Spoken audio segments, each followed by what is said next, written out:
عبداللہ صاحب آپ کو ویلکم کرتے ہیں پروگرام میں. اب آپ کیا ہوتا ہوا دیکھ رہے ہیں؟ ایک تو سیز فائر کے حوالے سے پہلے ہم دیکھ رہے تھے کہ بات تو ہو رہی تھی لیکن آگے نہیں بڑھا جا رہا تھا. یو کے پرائم منسٹر کے ساتھ صدر ٹرمپ کی ملاقات، اس میں اگری کیا گیا لیکن اگلا مرحلہ ہم نے ابھی تک نہیں دیکھا.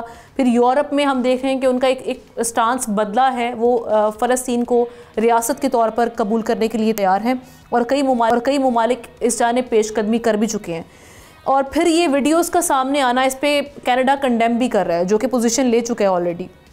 اب آپ کیا دیکھ رہے ہیں کہ یہ کچھ آگے معاملات بڑھیں گے کیونکہ بنجامن نیتن یاہو کے اگینسٹ بھی پریشر بن رہا ہے اسرائیل کے اندر سے بھی؟ بسم اللہ الرحمن الرحیم، بہت شکریہ آپ کا.